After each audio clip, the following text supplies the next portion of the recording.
Let's let everybody get in. Dealing with these technical difficulties this morning.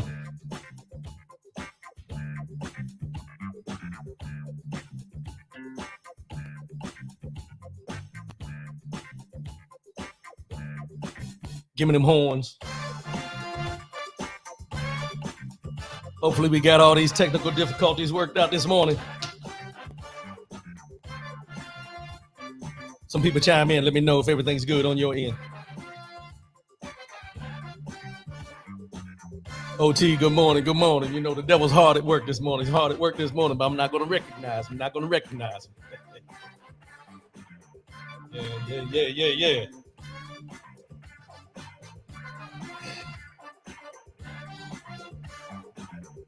It's all good. Thank you, Natai Davis. Thank you. We're back, y'all. Let's go ahead and let the people get back in. One man show, baby. One man show. You know how it works. I got some things we need to talk about this morning. Come on, y'all. Appreciate you, Brian Hoodie. Appreciate you.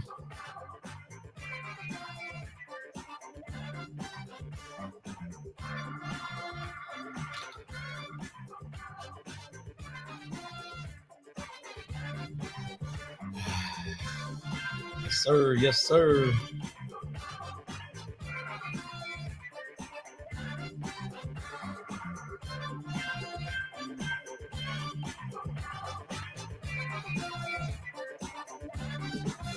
All right. I think we good now. Welcome to Speak On. I'm your boy, R.W. Coolins 2023, the first show of 2023. You know, we always going to have some technical difficulties at times, but we ain't going to let that hinder us from the day. R.W. Coolins over all social media platforms. Go follow, share, do what you do. And continue to tune in. Listen to what we got to say, what we got going on. And we can continue to give you what you're looking for. 844-904-2665. That's 844-904-2665. No matter what the situation is, let your voice be heard. All we ask is say what you mean what you say. You call in as friends, we leave as family. That's what we do here on the Speak On the Show every Saturday morning, 10 a.m. Eastern, 7 a.m. Pacific. 2023 is upon us. We got this first week down. I know there's a lot of things been going on, but let me start off with this.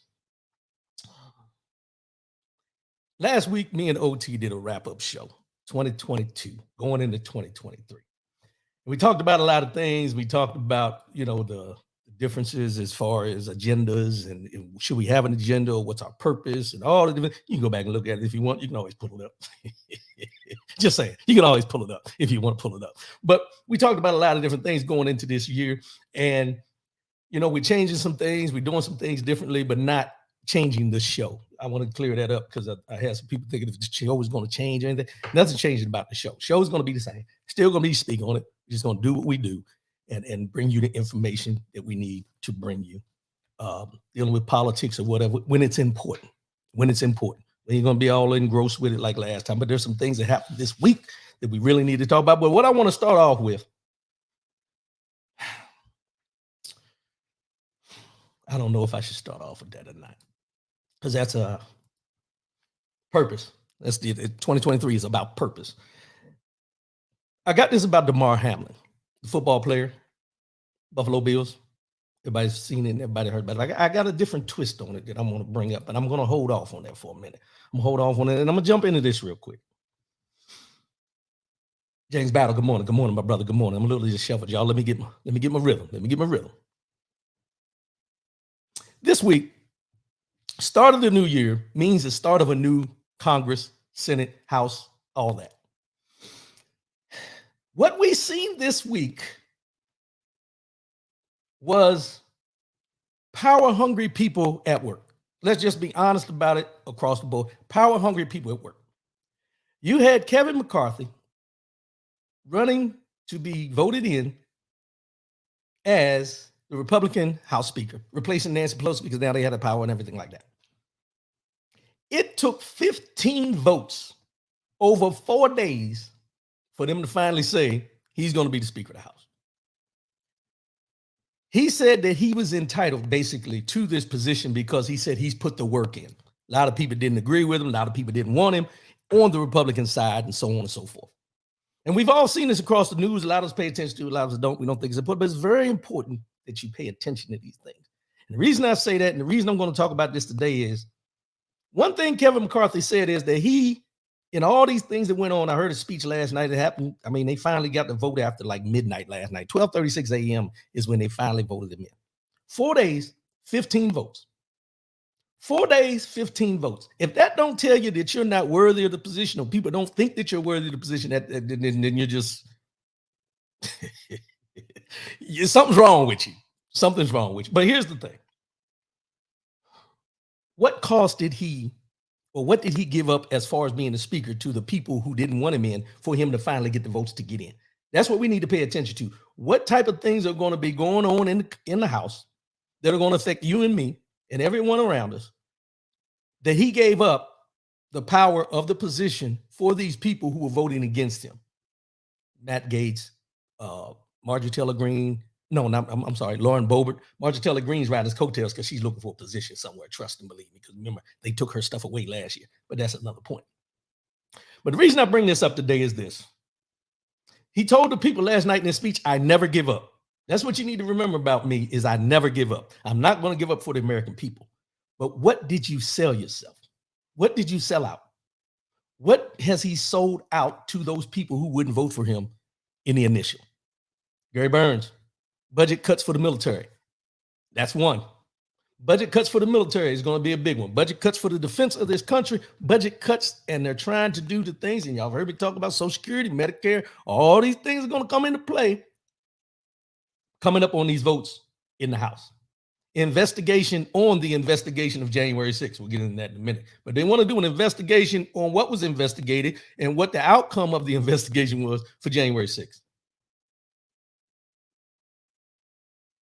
Yeah, I paused because I want you to take that in. They want to investigate the investigation that the House committee did for January 6th. What got lost in this shuffle was the fact that Hakeem Jeffries, the first African-American Democrat, was voted in as the minority House Speaker for the Democrats during this time. He was voted in all 15 times, which means he received the most votes of anybody ever. There's a delay. Oh man, don't tell me that.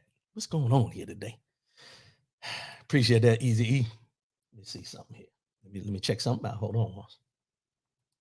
Is everybody else hearing this delay? Because I don't know what's going on today, man. This is I was on the road too, E. I was on the road. Slight road.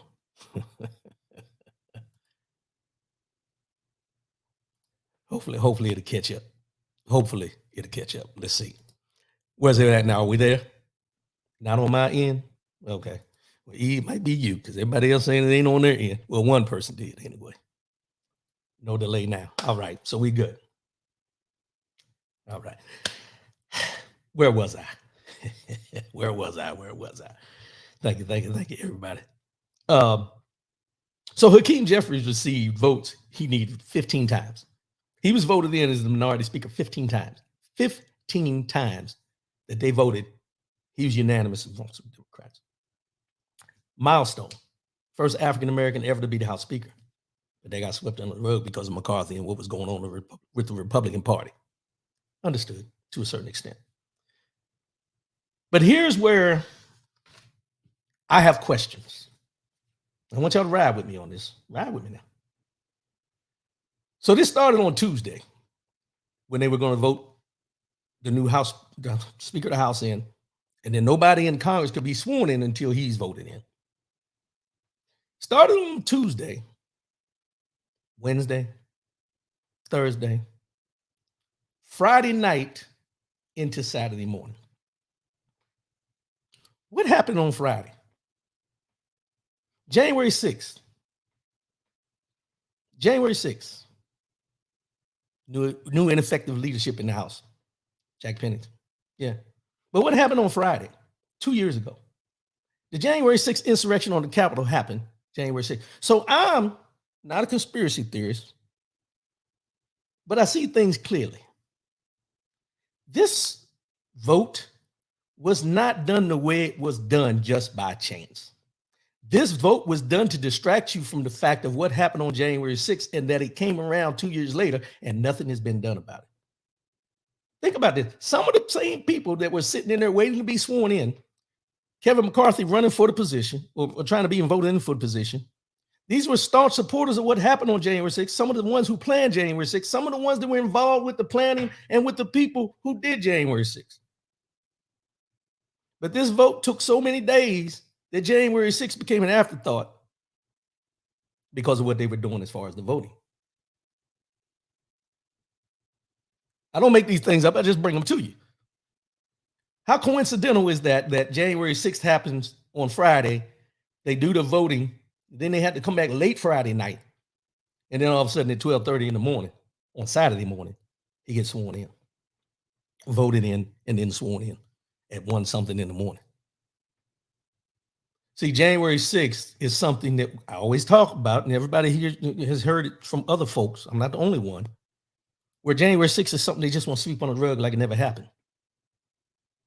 They want to act like what we seen on the TV and what people in the Capitol and the people, what happened to them never happened. But at the same time, while this was going on with these votes and votes and votes and votes, Joe Biden was at the White House presenting medals of freedom. He gave 12 people presidential citizens medals for how they defended democracy on January 6th and things leading up to January 6th. Case in point, the 2 election workers in Georgia that Donald Trump is still going after. Shay Moss, and I can't remember her mother's name. Y'all forgive me. Some of the police officers that were there. Somebody from Michigan who made sure that they still voted for what was supposed to happen on the date people were supposed to be put in the office, and so on and so on. 12 people. Joe Biden was recognizing at the White House while all this chaos was going on at the Capitol on January 6th. Think about that for a minute. Let that marinate on what's really going on when we look at the big picture of these things. And then the biggest question now we're asking is, when is the Department of Justice going to hold these people accountable who were involved in January 6th? It's been 2 years. 2 years. And we still hear grumblings about what happened during the George Floyd protests after he was murdered by Derek Chauvin. That's still a highlight, but January 6th is a low light. Why? And now that you have these people going in the office and they have the majority in the House, put your seatbelt on, because there's going to be a lot of things coming at you that we're not prepared for or we didn't think would happen, because we put trust in democracy. We put trust in the people that we elect to go into these positions. Social Security, Medicare, defense funding, the way things are normally done and the way they're done and how it's funded and all these things are about to take a change, and not for the better. But just remember, some of you out there are going to be affected who are Republicans voted these people in, gave them the power to be able to take away everything you've paid into for your retirement. Just putting it out there. Not trying to step on nobody's toes. Just trying to let you know what's going on. Kevin McCarthy, Marjorie Taylor Greene, Matt Gaetz, so on and so forth. All these names you can bring up about January 6th that are sitting in the House, sitting in the Senate, the ones who refused to impeach Donald Trump, all those people who knew what was going on leading up to, called the election stolen, all the, propaganda that was thrown out there. These are the same people that are still sitting up there that now have the power in the House to impose their will on us, who had nothing to do with anything but go to the polls and vote because we felt that the people that we voted for across the board had our best interests at hand. We're fitting to see. Excuse me. We're about to find out. I ain't gonna say fitting. That's up north thing. We're about to find out. And in Florida, can't leave him out. Last week when me and OT were talking about 2023, going into 23, the wrap up for 2022, going into 2023, I mentioned and I asked the question, when's the last time you heard anything about critical race theory? Every now I'm surrounded by idiots that vote against their interests consistently. We all are. And I don't want to call them idiots. They're uninformed. They're uninformed.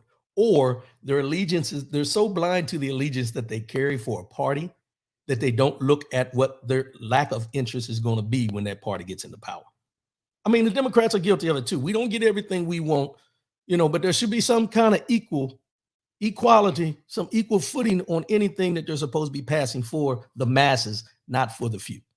Something we always talk about, something that we need to see changed. But Ron DeSantis down in Florida, as I mentioned, me and OT talked about it last week, critical race theory, 1619 project. You haven't heard about a lot of them over the last year. Near the end of the year, election time, you didn't hear too much about them. It just, what happened? Where'd it go? What's the biggest voting block in this country? Biggest voting block in this country. Woo.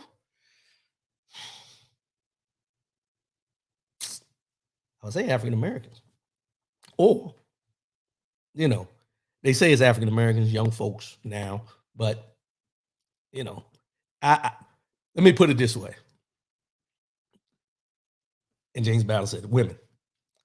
Here's the funny thing about when we talk about the largest voting block, and I'm not an expert on this, so I'm just going to put out there what I know to be true for me, from what I see. Poor educated whites. I think they're neck and neck in a horse race. And here's the thing about that. Poor educated whites, when we talk about poor educated whites, who put that label on those folks? And when they say poor educated, it's because they're not college educated. See, I'm not going to go down that rabbit hole right now, but could be. But the thing about the poor educated whites is this. Here's what you got as they label them, because I don't like to use that label. But when we talk about those who even their own race looks down on, let's just be real. There's something about what they present to them, that old analogy.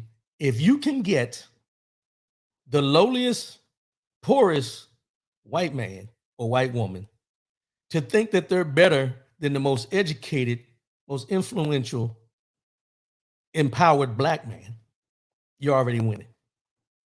Something along those lines. It ain't word for word, but it goes along that lines. If you can get the poorest white people who live in trailers and around the country that aren't making ends meet or anything like that, to think that they're better than the black man, no matter how much education he has, no matter what position he sits in, no matter where he comes from, no matter what he's accomplished, you're already winning.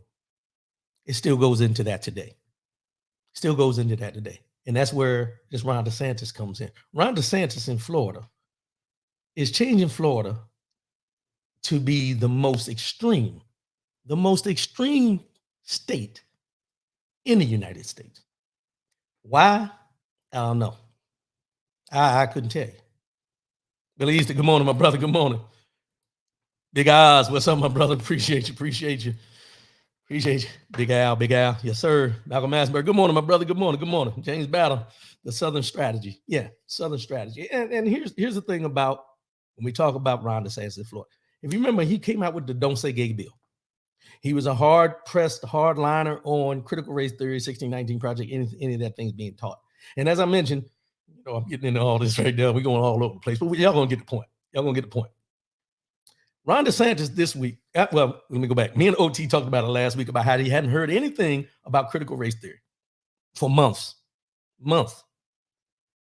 Election time, you didn't hear about it because they were trying to get into office. So they still wanted to get them votes. This week, while he was being sworn in, Ron DeSantis, as the governor, second term, brought up critical race theory. And he said he wants colleges around the state to produce a detailed list of all personnel, programs, campus activities, and funds associated with critical race theory and diversity initiatives. Stop right there. Not just critical race theory, diversity initiatives. While a DeSantis spokesperson said that to stay tuned when they asked why the state requested the material, the governor has vowed to fight against what he views as woke philosophy in higher education, the Orlando Sentinel reported. And in his speech, this is what he said. We must ensure that our institutions of higher learning are focused on academic excellence and the pursuit of truth, not the imposition of trendy ideology. DeSantis said at his second inauguration Tuesday, according to the Sentinel. So Ron DeSantis took his speech of being sworn in, his initial speech, to attack critical race theory again, going into 2023, starting 2023. which sets the pace for what his agenda is going to be for the entire 2023. In a December 28th of 22 memo written by the governor's budget director, Chris Spencer, and forwarded to Chancellor Ray Rodriguez of the State University System of Florida and Education Commissioner Manny Diaz, he says that the governor's office needs the information for budget planning. It also references the governor's controversial STOP Act. So what they're trying to mask this as is that they're not going after critical race theory, but they need this information about who's teaching it for budgetary purposes. After everything we know about Ron DeSantis, what Ron DeSantis has said, what he's been doing and everything, they come back and they say that they're doing this for budgetary purposes.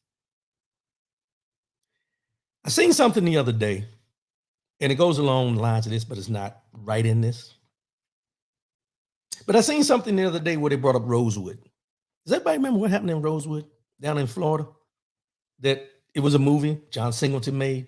But before John Singleton made the movie, nobody ever knew about it. Where this white woman blamed some unknown young black man of raping her because she was about to get caught while she was having an affair with another white man. And the white men in the community burned it down. Burned Rosewood down to the ground over a lie. We've heard this story before. But to know this happened in Florida and to see this critical race theory propaganda about what it is, what it's not, and everything like that, without them actually going into the fact of what it is and knowing that it's just a theory of what goes on, according and as well as the 1619 Project, where we keep having these conversations about this. But how does it get to the point where we act like Rosewood never happened and they sweep it under the rug and everything like that? But as soon as you mention or I mention the insurrection on the Capitol, they want to go to the riots and the protests after the George Floyd murder. See, they want to keep that prominent, but what they've done in this country in many different cities, Tulsa, Black Wall Street. We talked about this many times, but in Florida, Rosewood came up in this conversation because someone realized that, you never really hear about Rosewood. They never talk about Rosewood. The destruction of what Rosewood was all about. They sweep that under the rug like they're trying to sweep what happened on January 6th under the rug. Ron DeSantis in Florida. I don't live in Florida. I know Osborne lives in Florida. I ain't trying to call y'all, bro. I ain't trying to call y'all. I know you live in Florida. But you have to ask yourself what's going on in Florida. What's happening in Florida? Does he have aspirations, as they mentioned, to be next president in 2024, running for president in 2024? Who knows? But if he's starting off like this in Florida, and these things are able to happen in Florida, how many people in these other states all around the United States, these governors, which is what they were trying to put in office in this last election, are trying to do the same thing? You still got Kari Lake in Arizona, who lost the election to become governor, still fighting, saying that there was voter fraud and that she should be governor, or she gave herself a new name as being governor. These are the tactics that they're using now to put doubt in any process that's in works. But if you really think about it, we've had questions about all the processes as African Americans in this country for years and years and years. Always have had questions about the processes in these countries, in this country, for years and years and years, but nothing's ever been done. Nothing's ever been said. It's just swept under the rug, like we don't know what we're talking about. We have to be cognizant of what's going on around us. And I say this all the time, but in 2023, it's something that we should bleed into from 2022 to 2023 and start paying attention. There's still gerrymandering the voting districts, which is how the Republicans ended up getting the House.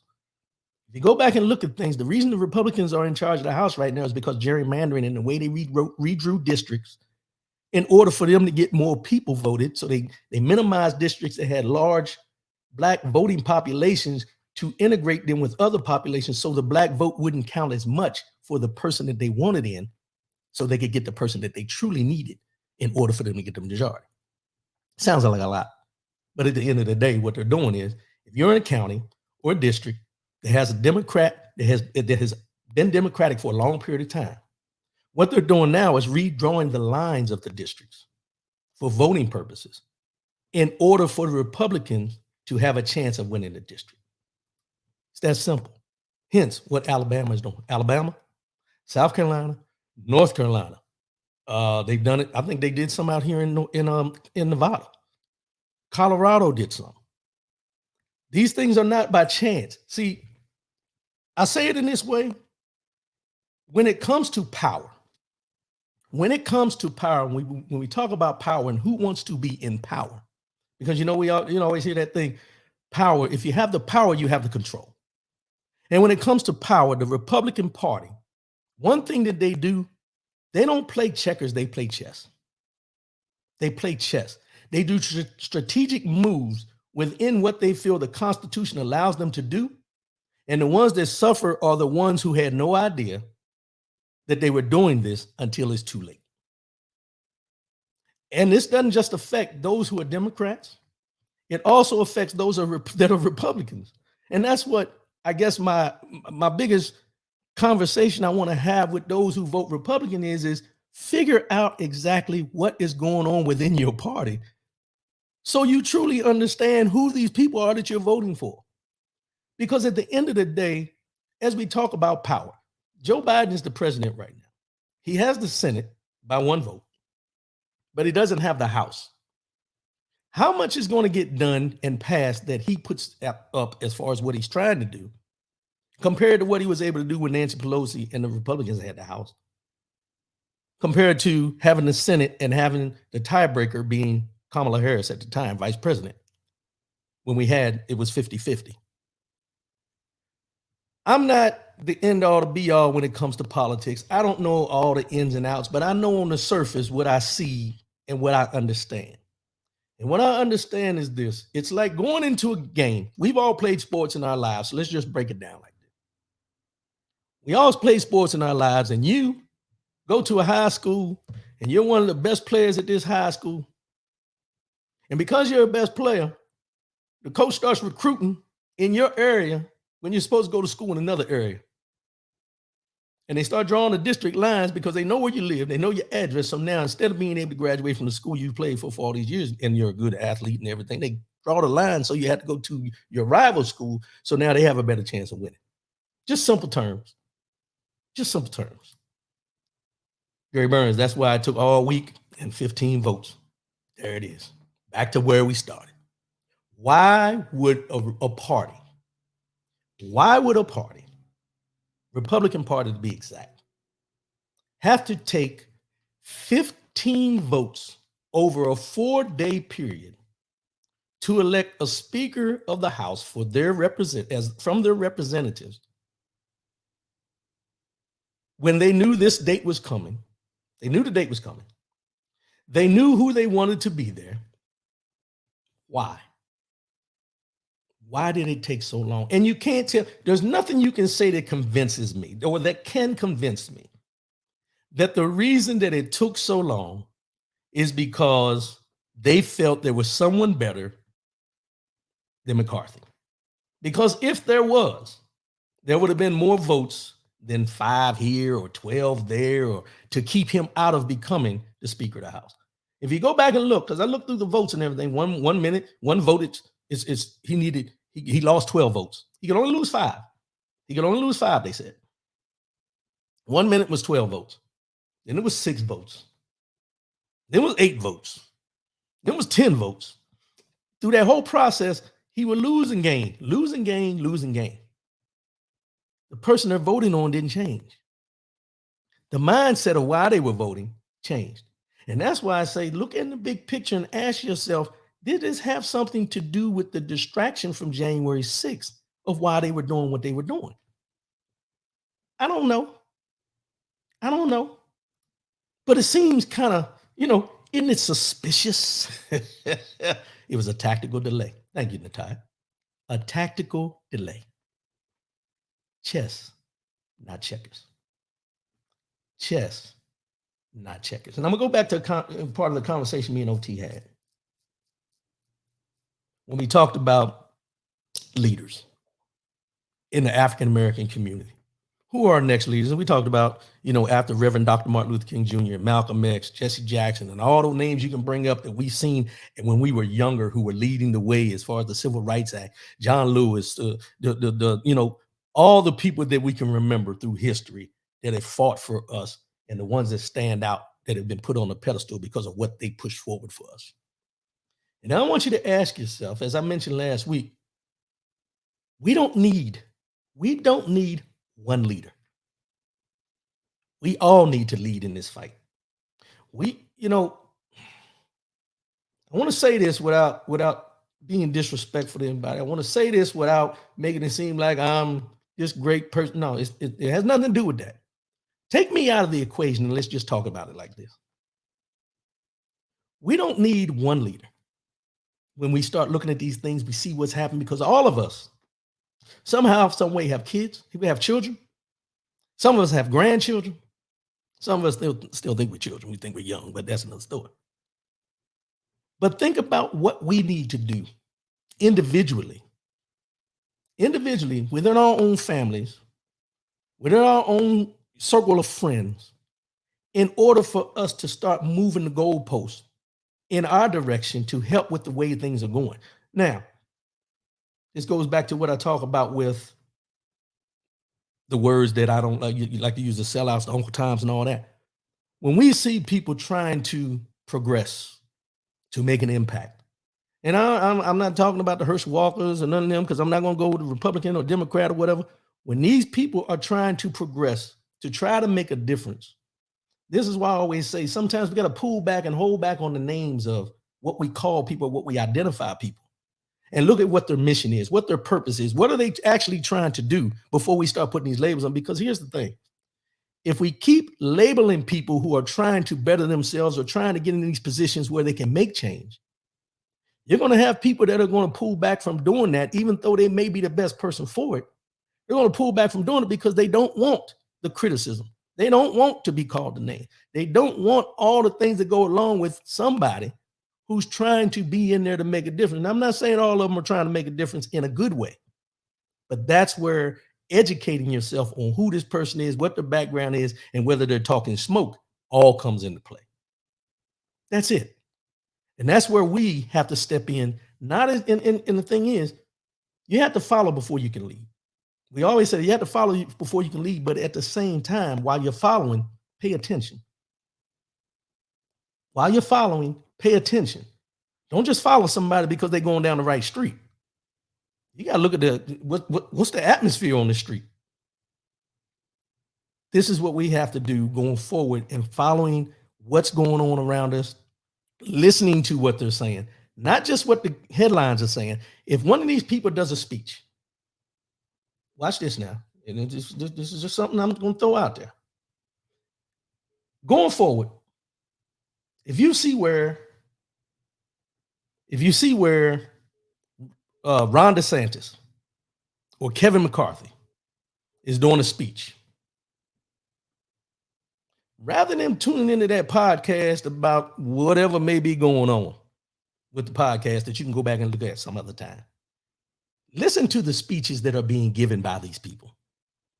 Listen to the words they're saying. Listen to what their objectivity is. Look at what they're mainly trying to tell you out loud, what they're trying to do. This is where we get caught up. We ignore what they're saying at the time. But then when it's affecting us, we want to concentrate on it. We got to be better with this. We got to start listening to them for what they say, when they say it, and in the atmosphere in where they're saying it. Those clips that people post up where somebody snuck a camera in, record somebody up there saying something off the wall, pay attention to that. Because just because it was behind closed doors don't mean it doesn't mean anything. That's where we have to get. That's where we have to stop looking at the surface of things and start digging into these things. Start digging into these things. I'm going to leave that alone because we're going to be talking about that a lot. I know there's a lot of things that are going to be coming up that we're going to be pissed off about. There's a lot of things that are going to be having us adjust our way of life. There's a lot of things that are going to happen that we're going to have to adjust on what's going on with our parents, our grandparents, us, as far as financially. if they start putting these things into effect, it affects Social Security, Medicare, defense budgets, all these things. We got to start paying attention to what's going on and prepare. We got to be prepared. Now, let me transition on this. Leave that alone. Darren Hamlin. Everybody's seen on Monday Night Football. If you didn't see it live, you've seen the videos, you heard what was going on with him. Prayers up to him as he recovers. Darren Hamlin, not going to go through the whole scenario. But there was some propaganda going out that the reason he passed out on the field was there, it was these anti-vaccine activists linking his cardiac arrest to COVID vaccine. They were saying the reason he passed out on the field was because of COVID vaccine. They tried to put it on him. They tried to put it on other athletes and so on and so on and so on. This is that propaganda that they put out there.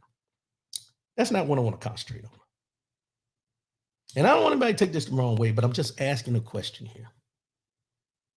We all seen what happened. We all prayed that he would recover from whatever was going on with him.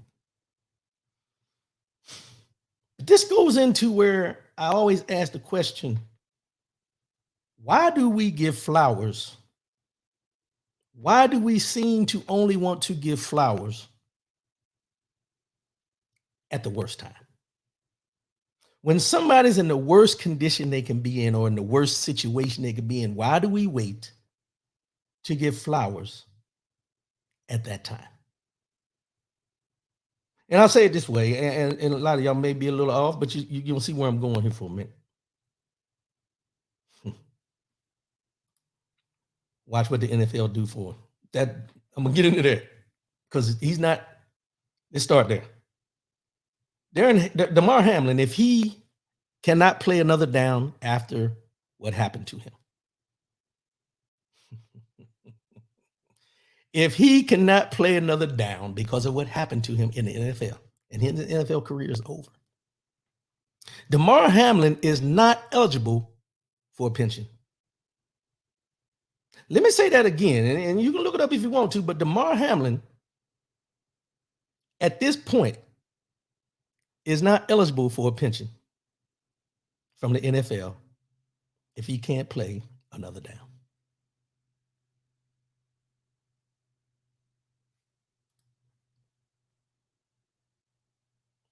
Not eligible because he don't have the years, not fully vested, so on and so forth. That's the first thing. So yeah, Gary Burns, watch what the NFL do for him or what they don't do for him. We still got people out here fighting, and I said this on the show before. We talk about CTE, and African Americans were being denied at a higher rate than anybody when they go into for their claims of CTE of people that played in NFL, and they did an investigation, which they already knew, but they did an investigation to find out where the disparities were. They knew where the disparities were, but they wanted to cover it up like they didn't know. And those people are still fighting to get the money that they deserve and get the health care that they deserve from CTE after all those years of sweeping under the rug. But let's get back to Damar Hamlin. I understand the outpouring of support when tragic things happen. I get it. But in most cases, most of these NFL players, NBA players, most of these people, and some of us normal folk, we have nonprofit organizations that we're trying to do to help others people in the community and everything. Let's just put it that way. What if he's on injured reserve list, bro? If he can't play, he can't play. There is no injured reserve list. Once they tell him he's a risk to die if he can't play again, that's it. It's over. That's it. But I mentioned this. Damar Hamlin has a nonprofit. It's called Chasing M's Foundation. And a nonprofit organization dedicated to supporting the aspirations of youth and community members through sports, education, and enrichment opportunities. With all your help, that mission is stronger than ever before. This is a statement they put up after everything happened. After Damar Hamlin got injured on the field and the unknowing of what was going to happen going forward, 225,000 people donated to his nonprofit organization. Let me say that again. Damar Hamlin has had this nonprofit since May of 2020. May of 2020 is when he started this nonprofit organization. In December 14th of 2020, he launched a GoFundMe campaign for his organization. It was a $2,500 toy drive for a daycare facility run by his mother. A GoFundMe wishing to raise and hoping to raise $2,500 for his mother's daycare that she runs. 18 hours after he collapsed on the field, there was more than $4 million donated to his organization. I go back again. Why do we wait until something tragic happens to give people their flowers? This organization has been out since 2020. His GoFundMe's been out since 2020. Until he collapsed on the field and they didn't know what was going to happen to him, they wait that those people, 225,000 people, jumped in and started donating to his organization. The organization that he founded in 2020, that if worst case scenario would have happened, that he may not have seen going into and past 2023. So he wouldn't have known the impact of what his organization had done or what his organization was capable of doing or what the people were thinking and wanted to donate to unless he got injured. What does that say about us as human beings? So this nonprofit is the flowers? No, the nonprofit ain't the flowers. The money they donated to the nonprofit only because he got injured are the flowers. If he wouldn't have got injured, how much would his organization have today? How many people would know who Damar Hamlin is today? And how many people would want to dig deep in their pockets to donate to this nonprofit that he has without knowing him if he wouldn't have got injured today? I say this because this is something that I think we all have to do introspective search of ourselves and find out, why do we wait until the tragic or tragedy to be giving? If someone's in need, why don't we do this? It goes back to the conversation I had last week with OT about the homeless. We know there's homeless people out there. Every day we ride down the street, we go in certain neighborhoods, we see people sleeping on the streets. But do we go somewhere to help? Do we contribute? What do we do to help these people? The only time we get concerned about the homeless is when we hear a homeless person got killed by somebody that decided to beat him up on the street. The only time we hear about the homeless is when they want to talk about what's going on at the southern border. Why aren't we taking care of the homeless here rather than the people at the southern border? The only time we talk about the homeless is when they say, well, why are we sending all this money over to Ukraine to fight a war that we're not even involved in, and all these different things when we got people homeless on the streets? The only time you hear about the homeless or those that are impoverished in this country is when they want to do a comparison with what the country is doing for somebody else. So it goes to the same thing. Why do we only look to contribute to things when something tragic happens rather than doing it on a consistent basis? I don't want to get into the church thing, but we tithe. Ain't nothing happen. You're tithing for what?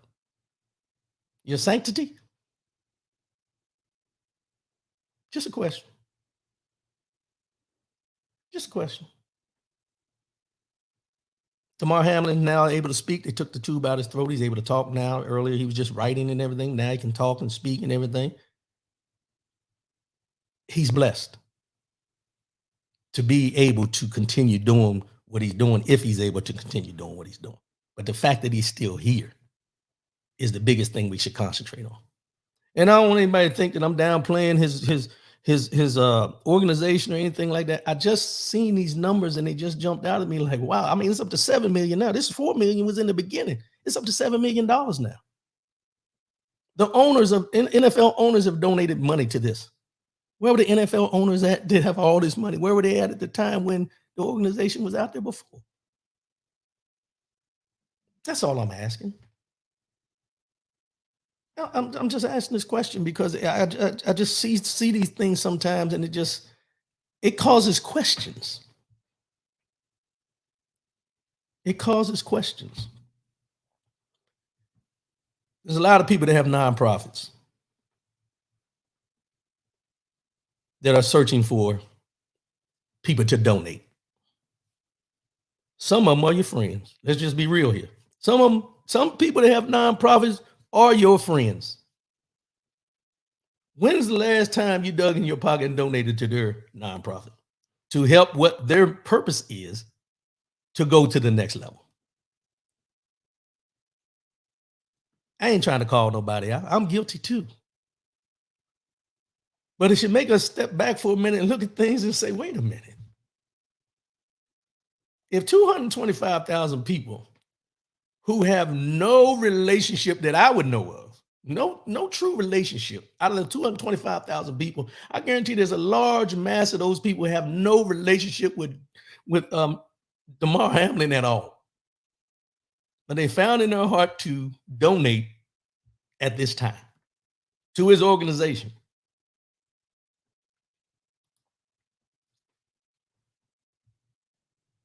Eric Zupanc, questions or thoughts on how much the gesture is real? Not going to go down that rabbit hole. Not going to go down that rabbit hole because it brings up another question. It goes into many other questions of whether the gesture is real. Not trying to question nobody's purpose or what they chose to do or anything like that, but it brings up the question. Because we know people, as I mentioned, we know people that we talk to on a consistent basis that have nonprofits that probably ain't gave a dime to. But at the same time, the ones that don't even know Damar Hamlin, but because he wears a helmet to play sports and if something tragic happened to him, now we find it in our hearts to donate. Do what you do. Continue to do what you do. All I'm asking is be cognizant of the decisions that we make. Be cognizant of those things because here's why I asked this question. And Eric Zupanc brought up a good point. The reason I asked that question is, are we geared? Or are we continually geared? Or is our mindset that I don't have to help anyone until they're in dire need? I'm not going to give up my hard-earned money until they truly need it. Find your own way. Make it happen. Pull yourself, what they always say, pull yourself up by your bootstraps, get it together. So on and so on and so forth. But you have people out here that have nonprofits that are trying to do good for those around us and those in the community that may not have. Well, no matter what the nonprofit may be, they're providing a service that's needed. And until something tragic happens, that's when we decide that we want to donate. Eric Zupanc, why does the tragedy have to happen for people to care when they didn't beforehand? Thank you. You said it better than I could. You said it better than I could. Todd Davis, they get bragging rights to say they helped. You know what's funny about that? I remember when I was an active duty member. They used to have a thing every year called the CFC, the Combined Federal Campaign. And during this time, they would give you a booklet. And in that booklet, they would have all these organizations that you could donate to. And it wasn't the fact that they said that you have an option. What they told you was highly encouraged.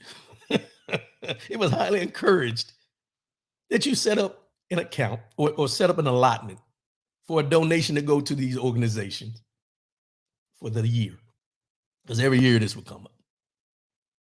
And we would all sit down and we would go through that book and we'd find an organization, not that we felt strongly about, but something that we felt we knew something about. Eric Zupanc, to get the EPR bullet. EPR, that's your rating for while you're active duty. APR now. EPR, same thing with it. But we sat down, we went through that book.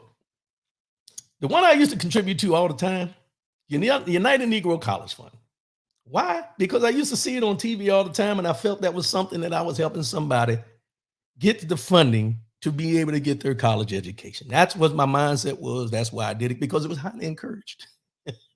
It was highly encouraged for me to do.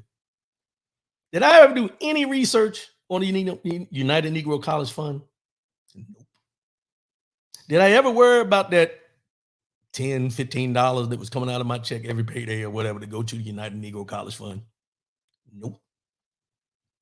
Did I ever look at the United Negro College Fund and see what they were doing with my money and everybody else's money that was contributing? And the reason why was because it was highly encouraged for me to do it. If someone came to me now and asked me to donate to something, I got to research it. And I'm not going to research it because somebody got hurt. I'm not going to research it or decide to donate it just because somebody has a good pitch. I'm going to do my research because I'm not going to contribute to something that's not going to benefit somebody that needs it. The title says one thing, the purpose is another thing. Case in point, and I'm going off a little bit here. These political action groups, committees, whatever, that they donated for Donald Trump, where he got all this money and he wasn't spending for political purposes, he was spending for his own bills, his own lawyer fees, all this and that. That's what I'm talking about. So when I talk about Damar Hamlin, I'm not talking about Damar Hamlin, the person. I'm talking about us as people who decided to donate to his organization after he was in the situation he was in. That's all. That's all.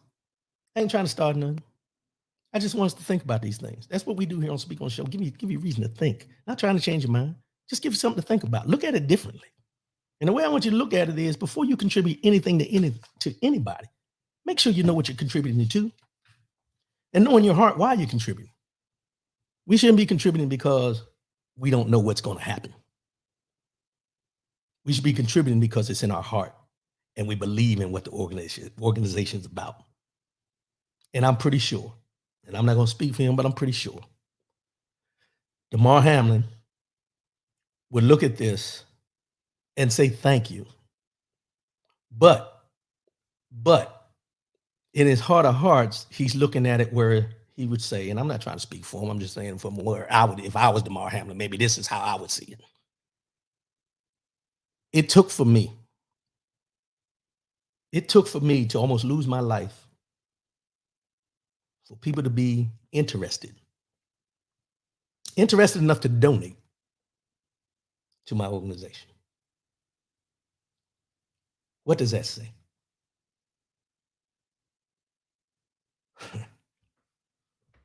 Just a thought. Just a thought. Just wanted to put it out there. You know me. Make you think. Just to make you think. Y'all know that's what I do. Let's just be real. Let's get into this.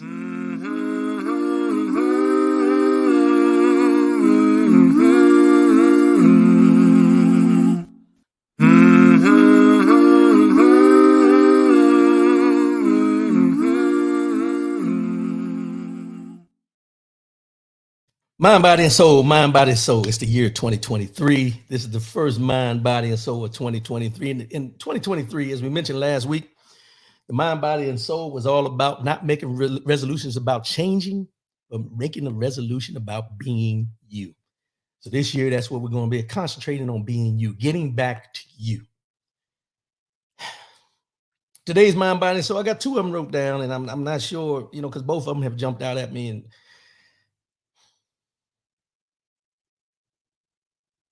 here we go. Everyone has a plan till they get punched in the mouth. Everyone has a plan until they get punched in the mouth. And that's a quote by Mike Tyson. And I bring that quote up because of this. We plan consistently. We always make plans. And Mike Tyson did it in the terms of, when he's in the boxing ring and he got this opponent. Once somebody gets punched in the mouth, everything you thought you was going to do when you got in that ring changes. Everything changes, right? It's the same thing about what we do on a daily basis. As I mentioned about Damar Hamlin, he had no thoughts of anything happening to him or what happened to him. Once you get punched in the mouth, once something happens to you, everything, the dichotomy of a lot of things that you thought were going to happen have to change.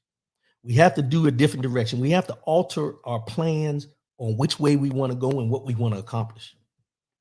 The biggest part of that is just because you got punched in the mouth and you have to alter your plans, don't stop. Don't stop. If I can tell you anything, don't stop. We all have had our ups and downs, our controversies, whatever we've gone through. But when you come out on the other end and you know that you got another day, you You wake up another day. You continue to see what you want to do. Don't stop. That's one of our biggest things is once we see a defeat or we suffer a defeat in something, we tend to stop trying to achieve that something. We got to keep on keeping on, keep pressing on. Every plan that you have and every plan that you make, they always say this, I'll alter with this. They say, if you got a plan A, and then you also got a plan B, you already expect to fail. Because plan B is the backup plan. Plan A should be the only plan. Because with plan A, no matter how many times you may fail at what you're trying to do, plan A should still be the focus. You should still be pushing for that main focus of what you want to do in life, no matter what.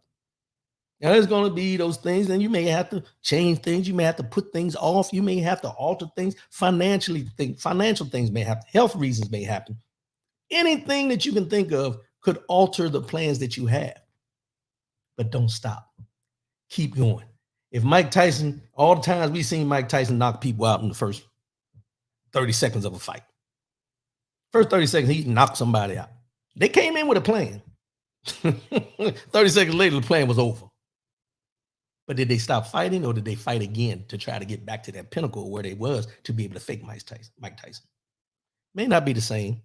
You may not have the same zest. You may not be the same person, but you're not supposed to be the same person.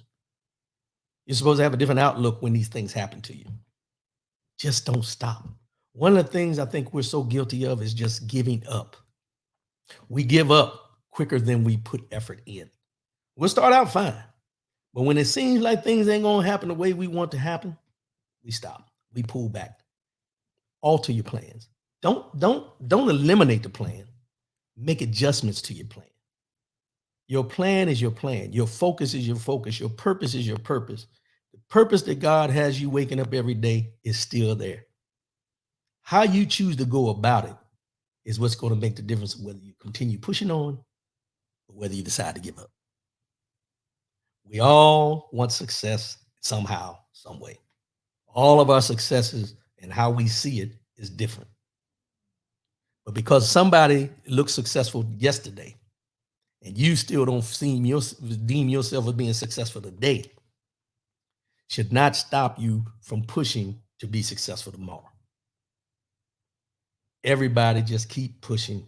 Everyone has a plan till they get punched in the mouth.